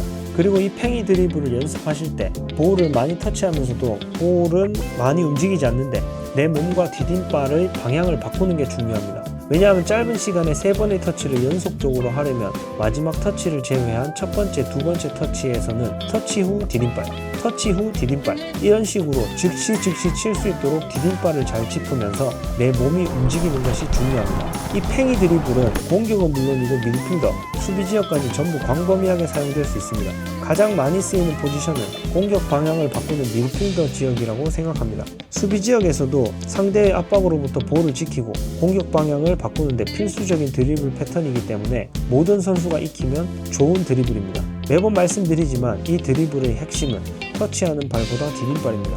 디딤발이 방향을 바꾸는 터치를 할 수 있을 만큼 충분한 거리에 딛는 것이 가장 중요합니다. 극대화 방안은 이 드리블 역시 순간적으로 등을 지는 상태가 되기 때문에 인사이드 스텝 오버를 이어서 한다면 좋은 페인팅 동작이 될 수 있습니다. 아우트로, 오늘은 실제 축구에서 수비를 제치는 기술 대해 튜토리얼, 많이 사용하는 지역, 많이 나오는 실수, 극대화 방안에 대해 알아보았습니다. 어떤가요? 이 영상 보시니까 내일 당장 수비수를 다 제칠 수 있을 것 같다는 느낌을 받으시나요? 하지만 실제 축구에서는 경기 상황과 수비의 위치, 자세, 의도, 무게중심 등등 봐야 할 것이 많기 때문에 신중하게 사용해야 합니다. 경기 중에는 이 드리블을 써야겠다는 생각 자체를 안 하시기를 추천합니다. 다만 많이 연습해서 몸에 자동화 시키시기를 추천합니다. 다음 영상에서는 실제 축구에서 이런 드리블 패턴들의 공통점과 특징을 분석해서 실제 축구에서 어떤 판단에 의해 어떻게 사용할 것인가, 수비의 위치, 자세, 의도에 대한 내용입니다. 끝으로 3편은 실제 축구에서 자연스럽게 사용하기 위한 연습법에 관한 내용입니다. 끝까지 보신다고 해서 마스터가 될 수는 없을 겁니다. 하지만 자주 반복하신다면 분명히 자신이 현재 속한 팀에서는 확실히 달라졌다는 얘기를 들으시리라 확신합니다. 긴 영상 봐주셔서 감사합니다. 행복한 하루 되세요. 실제 축구에서 수비수를 제치는 드리블들을 보시면 근데 이 많은 걸 어떻게 실전에서 쓰냐? 한두 가지만 써도 되겠네 하는 생각이 드시지 않으셨나요? 또 실제로 저희 사커 튜토리얼 전자책 구매 회원분들이 가장 궁금해 하시는 부분들도 실제 사용하는 방법과 그러기 위해서 상황 판단, 수비를 보는 방법들이 주를 이루었습니다. 수비수를 제치는 드리블 기술의 종류와 특징, 사용 튜토리얼, 많이 쓰이는 장면과 위치, 자주 하는 실수에 대해서 잘 아는 것과 실전에서 잘 사용하는 것과는 전혀 다른 문제입니다. 알기만 해도 조금 도움이 되겠지만 이번 영상에서는 실제로 어떻게 사용할 수 있을까에 대해서 알아보겠습니다. 이 영상 끝까지 보신다면 최소한 머리로는 다 이해가 되는 상태가 되실 겁니다. 1. 수비수의 반경. 실제 수비수를 제치려면 실제 수비수에 대해 알아봐야 합니다. 그러기 위해 먼저 수비수에게 공을 빼앗기는 장면을 생각해 봅시다. 수비수 발에 걸려서 공을 빼앗기는 경우입니다. 먼저 수비 발에 걸리는 것은 단순한 생각으로 수비의 발의 반경에 안 들어가면 될 겁니다. 지금 보시는 것처럼 수비수는 정상적인 수비라면 한 발이 나와 있는 상태로 서게 됩니다. 이때 수비수는 지금 보시는 원 형태의 수비 반경을 갖게 됩니다. 사람마다 다리 길이가 다르니까 차이는 조금 있겠지만 일반적으로 뒷발을 중심으로 반지름 1.5m 정도의 수비 반경을 갖게 됩니다. 그러니까 단순히 생각해서 여기 안에만 안 들어가면 이론적으로는 볼을 빼앗길 일은 없는 겁니다. 여기서 일본의 드리블 디자이너 오카베 마사카즈의 이론에 따르면 지금 보시는 것처럼 골대 수비수, 공격수의 각도가 180도일 때 수비가 공격수를 막고 있는 상태이고 90도일 때는 공격수가 무조건 유리한 상태입니다. 90도까지 가면 이미 제껴진 거다.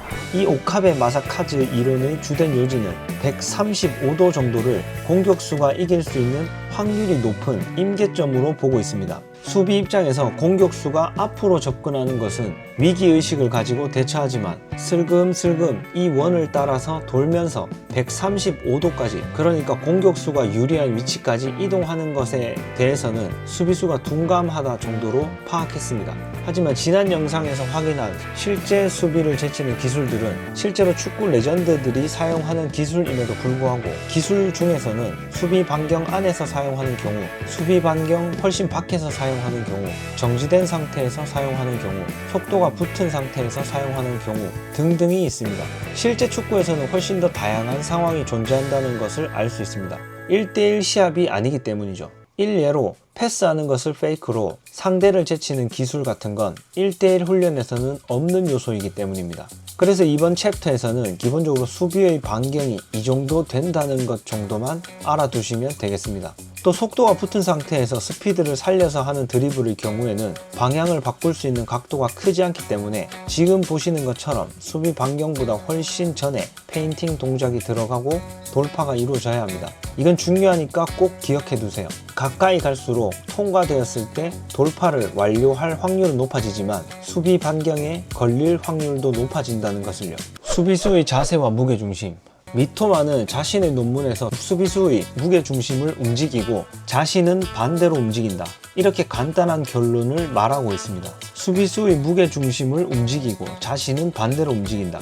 말은 쉬운데 무슨 말인지 자꾸 곱씹어 보게 됩니다. 근데 무게중심이 움직인다는 것은 어떻게 알 수 있을까요? 그래서 우리는 수비수 무게중심의 이동을 시각화해 보기로 했습니다. 사람의 몸이 일반적으로 해부학적 자세에서 배꼽 근처가 무게중심으로 알려져 있습니다. 하지만 중요한 건 인체는 자세에 따라서 무게중심이 움직인다는 점입니다. 지금 보시는 것처럼 사람의 몸은 무게중심이 자세에 따라서 다양하게 움직입니다. 그리고 사람이 정지해서 서 있다는 것은 지금 보시는 것처럼 무게중심의 가상선이 기저면 안에 있을 때 가능합니다. 만약에 무게중심의 가상선이 기저면 밖으로 이동할 경우에는 넘어지게 되겠죠. 그래서 기저면이 넓고 자세를 낮출수록 자세의 안정성이 높다라고 표현하는 겁니다. 반대로 인체가 이동한다는 것은 지금 보시는 것처럼 무게 중심의 가상선이 기저면 밖으로 나가고 몸이 쓰러지기 전에 발을 앞으로 뻗어 새로운 기저면을 만듭니다. 이게 걷기든 뛰기든 마찬가지입니다. 이 재미없는 말씀을 드리는 이유는 무게 중심이 기저면 밖으로 이동을 시작하기 위해서는, 즉 신체를 이동시키기 위해서는 미리 관찰되는 몇 가지 징후가 있기 때문입니다. 이 징후를 통해 수비수의 이동을 미리 예측할 수 있다는 게 핵심입니다. 무게 중심의 이동을 시각화해서 이렇게 보여드리는 것이 이해가 빠르실 겁니다. 먼저 머리, 어깨, 즉 상체의 움직임입니다. 무게중심을 기저면 밖으로 이동시키기 위해 기저면의 가장자리로 무게중심이 가면 가장 먼저 상체가 움직여야 합니다. 그 이유는 머리가 가장 무겁고 가장 높은 위치에 있기 때문에 조금만 움직여도 무게중심이 그 방향으로 쏠릴 수밖에 없고, 연쇄적으로 어깨도 지면과 평행을 유지하지 못하고 한쪽으로 툭 하고 떨어집니다. 두 번째로는 무게중심이 이동하면 이동한 방향의 무릎이 더 많이 굽혀집니다. 머리와 상체의 움직임을 보는 것이 무게중심을 파악하는 데 가장 강력한 징후이지만, 사실 드리블을 하는 공격수의 시선이 상대의 머리까지 가는 데는 어려움이 있습니다. 그래서 실제 축구에서 상대의 무게중심 이동을 파악하는 데 가장 강력한 징후는 바로 상대의 무릎입니다. 무릎이 굽혀졌다는 것은 다시 반대쪽으로 밀기 위함이 아닌가 하고 생각하실 수도 있는데, 반대쪽으로 다시 밀고 나가기 위해서 무릎이 굽혀진다는 것은 이미 발생한 추진력을 흡수하는 단계입니다. 그러니까 정리하면 수비의 반경 안에 들어가지 않으면서 수비의 무게중심을 내가 가려고 하는 반대 방향으로 보내고 나는 그 반대로 간다면 백전백승일 겁니다.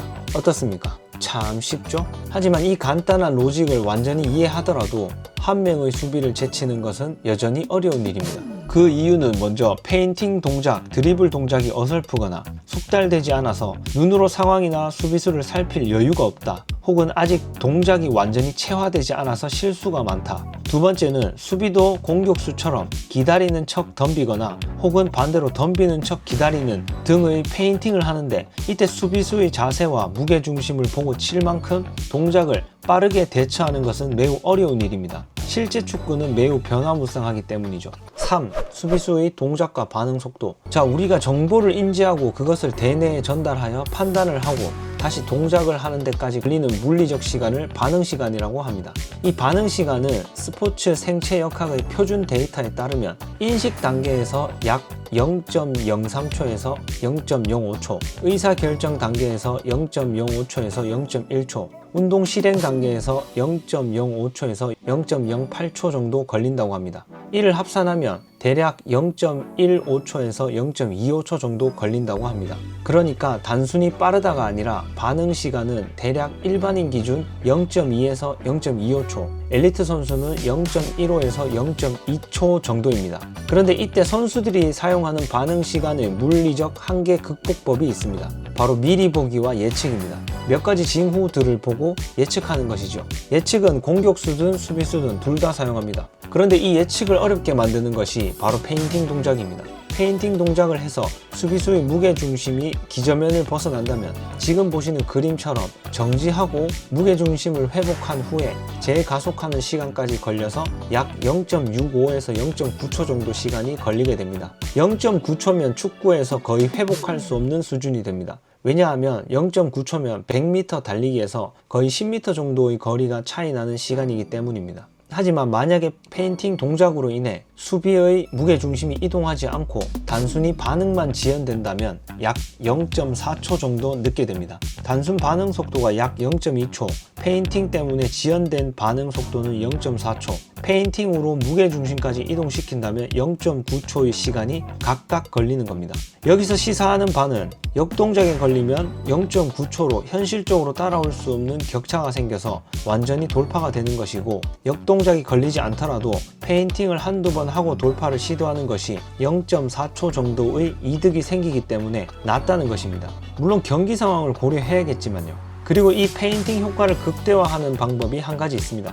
그것은 바로 선택지가 많아질수록 반응 시간이 로그 함수적으로 늘어난다는 사실입니다. 힉의 법칙으로 알려진 축구처럼 선택지가 많은 상황에서는 단순 반응 시간보다 더 긴 시간이 소요된다는 뜻입니다. 그런데 여기서 선택지가 늘어나면 일정 수준까지는 반응 시간이 증가하지만 어떤 임계점에 가면 더 이상 늘어나지 않는다는 것이 로그 함수입니다. 이 선택지는 축구에서 다양한 드리블 패턴을 갖고 있는 것이 상대의 반응 속도를 늦추는 데 도움이 된다는 뜻입니다. 한마디로 단순하게 두세 가지의 드리블 패턴을 갖고 있는 것보다 변화무쌍하게 다양한 드리블 패턴으로 드리블하는 것이 예측하기 어렵고 수비수의 반응 시간을 지연시킬 수 있다는 뜻입니다. 여기까지를 다시 정리하면 수비수의 반경 안에 들어가지 않으면서 수비수의 무게중심을 내가 가려고 하는 방향의 반대 방향으로 보내고 나는 반대로 간다. 그런데 설령 수비를 역동작까지는 보내지 못하더라도 수비수의 반응 속도를 늦추는 것에 도움을 주는 것은 한두 번의 페인팅과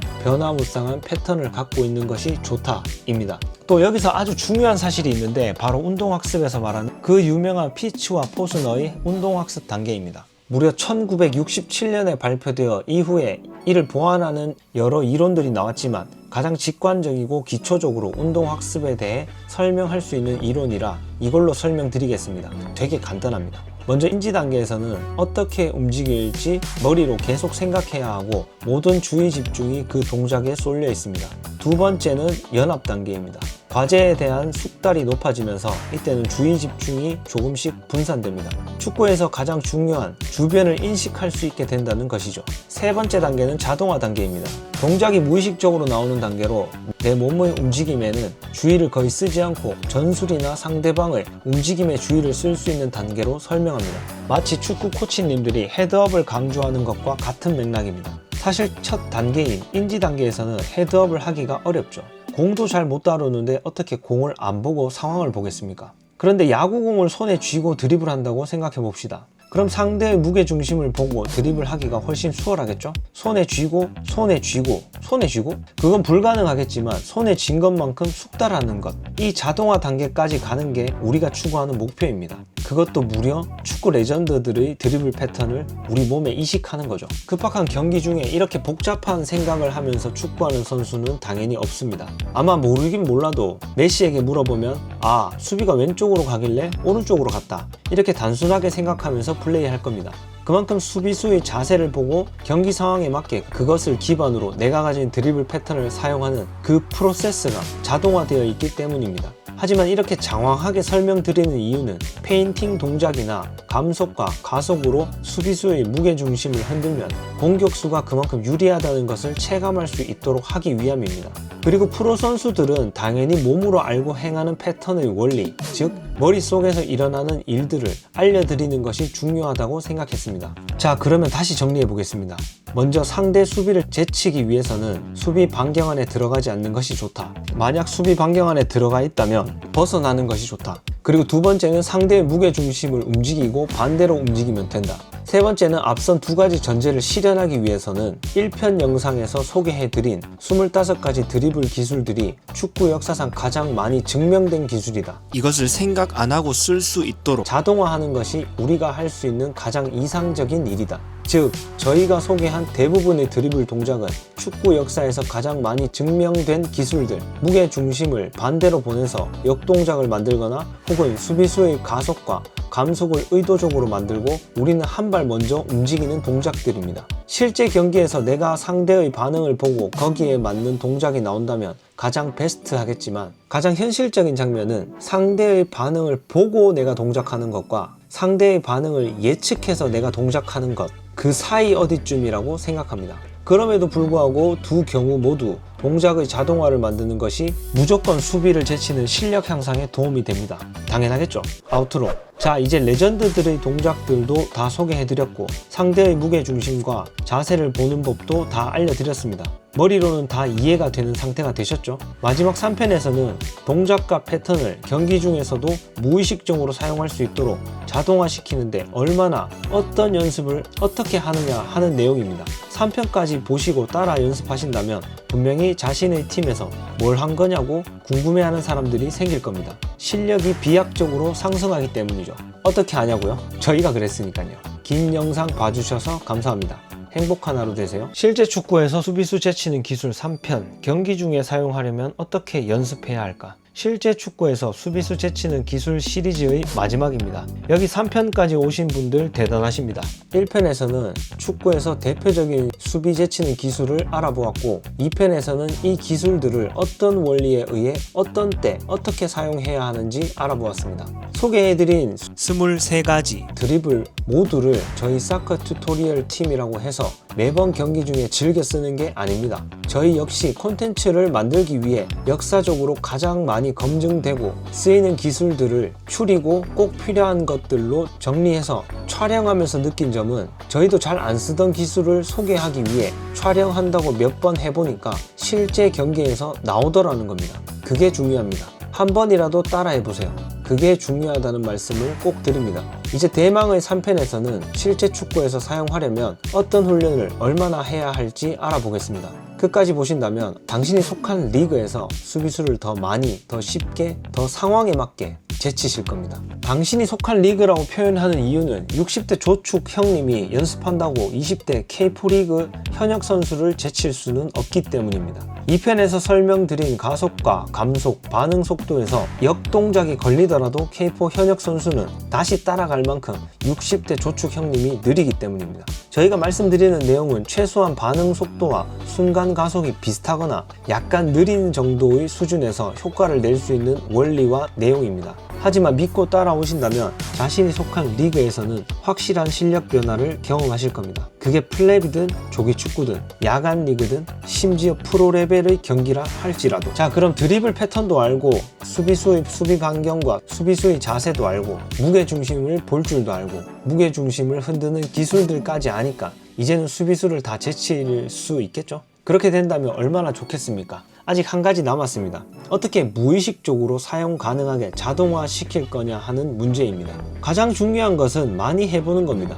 그것도 실제 경기 중에 많이 해보는 것이 제일 좋습니다. 당연한 거겠죠. 근데 많이 못 해보면 한 번이라도 해보면 좋습니다. 이을용 감독님이 이강인 선수에 대해 어릴 때 드리블만 하던 선수였는데 라고 회상하는 장면을 본 적이 있습니다. 실제로 이강인 선수는 아주 어렸을 때부터 드리블을 정말 많이 하고 잘했던 것을 전 국민이 지켜봤습니다. 이강인 선수가 드리블 잘하는 이유가 어릴 때부터 실제 경기에서 계속 해왔다는 것이 가장 크다고 생각합니다. 그리고 그렇게 해서 실제 몸에 자동화하고 결국은 자신의 몸에 체화했다는 게 가장 크다고 생각합니다. 이걸 천재성이라고 해도 좋고 그런 환경을 운이라고 해도 좋고 피나는 노력이라고 해도 좋습니다. 뭐든 좋습니다. 중요한 건 계속 그렇게 플레이해왔다는 그 자체입니다. 간단히 말해서 누구보다 그 플레이를 많이 해봤다는 것. 같은 축구 선수라 할지라도 팀의 에이스만 시도해 볼 만한 플레이를 어릴 때부터 계속 해왔다는 것. 그리고 성공 경험을 하면서 성장해 왔다는 것. 축구 교실에서 코치님들 유소년 대상으로 가르치며 경기에 참여할 때 평소에 못 해보던 드리블들을 유소년 대상이지만 자꾸 하다 보면 그 동작이 익숙해지고 나중에 비슷한 레벨의 경기에서도 사용할 수 있게 되는 경험 해보셨죠? 어떻게 하냐고요? 우리 다 해봤잖아요. 괜히 애들하고 하니까 장난스럽게 안 해보던 것들도 해보고. 근데 실제 축구에서 자신의 드리블 연습을 위해서 경기 상황과 무관하게 계속해서 수비수를 제치는 시도만 한다면 어떻게 될까요? 그것도 11명 모두 아무도 패스하지 않고 각자가 1대1 드리블 연습만 하는 경기. 결론부터 말씀드리면 절대 그렇게 해서는 안 됩니다. 가끔 중고등학교 일반 학생들 중에 반에서 혹은 학교에서 축구를 제일 잘하는 친구들이 그런 식으로 플레이하는 경우가 있죠. 그게 그 레벨에서는 통하기도 하고 다른 친구들은 축구에 크게 관심이 없기 때문에 통하는 면도 없지 않습니다. 근데 그게 조금만 레벨이 올라가도 쉽게 통하지도 않고 또 경기 템포와 패스의 타이밍이라는 것이 있기 때문에 그런 식으로 플레이했다가는 다음부터 나오지 말라고 할 겁니다. 필요할 때 드리블해서 공간을 만들어내고 찬스를 만들어내서 골이나 어시스트를 하는 것 말고 드리블을 위한 드리블을 계속해서 시도하는 것을 말하는 겁니다. 이게 축구 경기인지 본인의 드리블 연습인지 분간 안 가게 하는. 나중에 피지컬 AI가 만들어진다면 21명의 로봇을 만들어 놓고 드리블 훈련하는 환경이 조성된다면 모를까. 아무튼 실제 경기에서 연습하는 것은 단언해서 불가능합니다. 실제 경기에서는 그런 상황이 한두 번 나올까 말까 하기 때문이죠. 그러면 어떻게 해야 하느냐? 당연히 따로 훈련을 해야 합니다. 훈련도 수비를 잘 제치려면 수비 제치는 훈련을 별도로 더 하면 좋겠죠. 수비 제치는 훈련을 하면서 앞서 설명드린 수비의 반경과 수비의 무게 중심을 생각 없이 자동화시켜서 경기 중에 행할 수 있도록 몸으로 체득해야 합니다. 정리하면 가장 좋은 것은 실제 축구에서 연습. 그건 불가능하니까 그 다음은 인위적으로 1대1 환경을 만들어 놓은 연습이 좋을 겁니다. 유소년 시기에 8대8로 축구하고 풋살을 권장하는 이유도 단위 시간당 볼 터치 횟수를 많이 늘리기 위함으로 알고 있습니다. 11대11에서는 선수 한 명당 볼이 오는 횟수가 적으니까 아무래도 더 많은 시도를 해보기에는 제약이 많습니다. 아무튼 많이 공을 만져보고 드리블도 돌파도 많이 해봐야 늘 겁니다. 당연한 겁니다. 그런데 그 수비 제치는 연습, 1대1 연습을 한다고 해도 뭘 사용할지 최소한의 드리블 정도는 뭐라도 할 줄 알아야 그 연습도 효과적일 겁니다. 인간이 어떤 동작을 학습할 때 도식 이론이라는 것은 우리가 새로운 동작을 배울 때 뇌에 일종의 일반화된 프로그램을 저장한다는 것이 주된 아이디어입니다. 실제 경기는 시시때때로 상황이 바뀌지만 제대로 된 도식이 있어야 처음 접하는 환경에서라도 응용할 수 있는 원천이 된다는 뜻입니다. 자, 그럼 수비와 1대1 돌파 훈련을 하는데 이번 상황은 수비와의 간격이 1.72m니까 14번과 19번 드리블을 사용해야겠다. 이렇게 생각해서는 절대 안 됩니다. 그냥 생각 없이 나오도록 연습을 많이 하셔야 합니다. 손흥민 선수를 키운 손흥정 감독님 말씀처럼 밥 숟가락질 하듯 아무 생각 없이 하도록 만들어야 합니다. 우연히 몸에 체화되고 자동화된 하나의 드리블 패턴, 페인팅을 아는 사람은 그것만 사용하는 경향이 생깁니다. 당연히 몸에 익은 동작이니까 그 동작과 패턴으로 제치려고 하는 습관이 생긴 겁니다. 그런데 그렇게 되면 수비도 예측이 조금은 쉬워지겠죠. 당연히 공격수의 선택지가 단순할수록 확률적으로 예측은 쉬워지니까요. 하지만 그래도 그런 식으로 단순하게 한두 가지만 가지고도 평생 먹고 사는 사람도 많이 있습니다. 예를 들면 로벤? 박지성 선수처럼 메시처럼 무게중심만 이동시켜서 심플한 드리블로 경기에 임하는 선수들도 분명히 있습니다. 근데 이왕이면 호나우도처럼, 이강인처럼, 네이마르처럼 화려하고 멋있게 드리블하고 싶은 욕심 다들 마음속에 있지 않습니까? 그러니까 이 귀중한 시간에 이 컨텐츠를 여기까지 보신 거 아닙니까? 그러면 어떻게 그들의 그림자라도 따라갈 수 있을까요? 순간순간 변화하는 경기 상황에서 그들이 보여준 그 천재성을 발끝만큼이라도 따라가고 싶었습니다. 우선은 혼자서 경기 상황에서 혹은 최소한 연습 상황에서라도 사용할 정도의 숙련도는 만든 기술을 사용해야 할 겁니다. 그러기 위해서는 반드시 혼자서 연습하는 시간을 가지셔야 합니다. 그건 누구라도 마찬가지입니다. 레슨을 받아도 마찬가지입니다. 레슨을 받아도 코치님이 코칭과 티칭, 피드백을 하는 시간이 있고 혼자서 실제로 숙달하는 시간은 별도로 추가적으로 필요한 겁니다. 아니, 숙달하는 시간이 더 많아야 좋을 겁니다. 아주 어릴 때부터 특정 한 가지 기술만 우연히 긴장도가 높지 않은 특정 시합 상황에서 사용한 후에 패턴이 몸에 익은 경우를 제외한다면 모두 개인적으로 혼자만의 연습 시간을 가져야 획득이 될 겁니다. 그런데 우리는 특정 한 가지 기술이 아니라 23가지 되는 기술을 내 몸에 이식하려고 하면 그게 볼 마스터리든 드리블 훈련이든 꼭 해야만 합니다. 그런데 혼자서 볼 마스터리나 드리블 훈련을 하다 보면 겪는 어려움을 저희는 잘 알고 있습니다. 첫 번째는 바로 드리블 패턴이나 볼 마스터리 같은 훈련들을 할 때마다 머리로 생각하면서 그때그때 패턴을 디자인하면서 훈련하려면 훈련 속도가 좀 더디다는 겁니다. 시저스 한번 하고 나서 발을 바꾸는 것이 효과적이다. 이런 식으로 생각을 하면서 즉석에서 드리블 디자인해야 하는 번거로움이 있습니다. 절대 오해하지 마세요.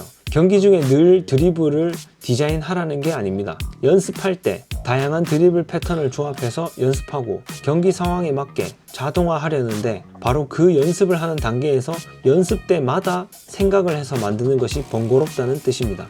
해보신 분들은 아마 이해하실 겁니다. 두 번째는 첫 번째 이유 때문에 결국은 늘 똑같은 볼 마스터리만 반복하게 됩니다. 그렇게 하면 지루하기도 하고 뭔가 실제 축구에서 적용력이 떨어지는 느낌을 많이 받습니다. 하지만 그렇게라도 많이 반복해서 기술이 자동화 단계에 들어간다면 안 하는 것보다 100배 낫겠죠.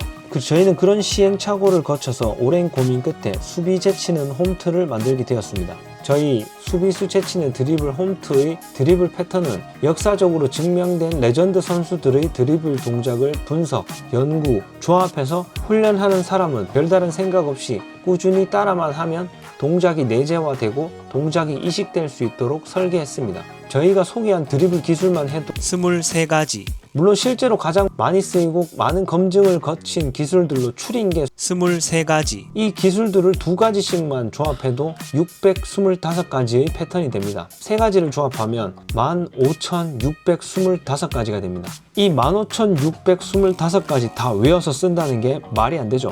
그래서 저희 홈트는 탈압박, 돌파, 키핑 드리블을 균형 있게 조합하고 포지션별로 많이 쓰이는 드리블끼리 고 스톱, 고 스톱의 형식으로, 그러니까 이동하는 드리블과 멈추는 드리블을 분류하고 또 좌우가 균형 있게 발달될 수 있도록 조합하여 설계해 놓았다는 게 핵심입니다. 마치 복싱의 섀도우 복싱처럼, 태권도의 품새처럼, 철권의 콤보처럼. 진짜 오해하지 마세요. 실제 축구에서 태권도 품새 하듯이 외워서 쓰라는 게 아닙니다. 한마디로 천재들의 그림자를 잘 따라가서 전혀 새로운 패턴을 만들어낼 수 있도록 하는 게 목표입니다. 평생 한 번도 지지 않은 검객으로 유명한 미야모토 무사시는 1000일의 연습을 단이라 하고 1만일의 연습을 년이라고 말했습니다. 단련이죠. 우리처럼 축구에 미쳐서 진지하게 열심히 하기로 작정한 사람들에게는 큰 울림을 주는 말입니다. 근데 이 미야모토 무사시가 쓴 오륜서라는 책에는 병법의 기초, 검술의 해석과 실천, 실제 전투의 전략과 전술 같은 것을 다룹니다. 정말 흥미로운 것은 이 책의 마지막 챕터인 공의 장에서는 결국 수많은 대결을 통해 익힌 검술의 형식을 공, 즉 아무것도 없는 상태로 돌려보내야 한다고 주장합니다. 레전드들의 기술들을 단련을 통해 무수히 내 몸에 통과시키고 체화시킨 다음 결국 경기 중에는 잊어버리십시오. 그리고 경기 상황에 맞게 새로운 패턴을 창조하십시오.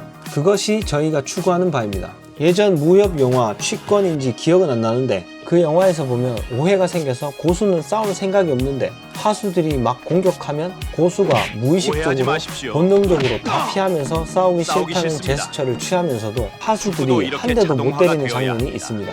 자동화, 바로 그겁니다. 실제 축구에서 가장 효율적인 패턴들의 흐름을 연결해서 만들어 놓되 그 동작들을 섞어서 수없이 반복 연습함으로써 결론적으로는 그 패턴을 잊어버리고 실제 축구의 적용력을 높여라. 이게 핵심입니다. 저희 채널의 구독자님들의 많은 연령대가 30, 40대 남성으로 구성된 것을 감안하면 운동장에서 매일 혼자 이러고 있으면 좀 이상한 사람처럼 비춰지는 것도 사실입니다. 그래서 티 안 나게 연습하실 수 있도록 가능하면 집안에서 혹은 좁은 공간에서도 연습하실 수 있도록 동작을 설계했습니다. 또 공만 있으면 되도록 폰 없이 구성했습니다. 실제 수비수를 제치는 기술의 영상 시리즈 1, 2, 3편을 모두 정리하면 실제 축구에서 수비수 제치는 증명된 23가지. 기술이 있다. 하지만 실제 축구에서 수비수를 제치려면 우선 수비수에 대해 잘 알아야 한다. 수비수의 수비 반경을 알고 수비수의 자세에서 수비수의 무게 중심을 볼 줄 알아야 한다. 그러면 수비수의 의도도 보이고 그때 적절한 기술을 사용하면 수비수를 제칠 수 있다. 근데 이게 머리로만 되는 게 아니라 몸으로 익혀야 한다. 그러기 위해서는 실제 경기에서 자주 해봐야 한다. 하지만 실제 경기에서는 너무 민폐다. 그래서 1대1 연습을 해야 하는데 1대1 연습을 하려고 해도 드리블과 페인팅 동작을 조금은 할 줄 알아야 잘할 수 있다. 그래서 그 패턴을 만들기 위해서는 일정 시간 혼자만의 연습 시간이 반드시 필요하다. 혼자 하셔도 되고 이왕이면 저희가 체계적으로 설계한 홈트가 큰 도움이 될 것이다. 이렇게 정리할 수 있겠습니다. 수비 제치는 홈트는 지금 보시는 커리큘럼에 맞게 제작되었고 앞으로 제작 예정입니다.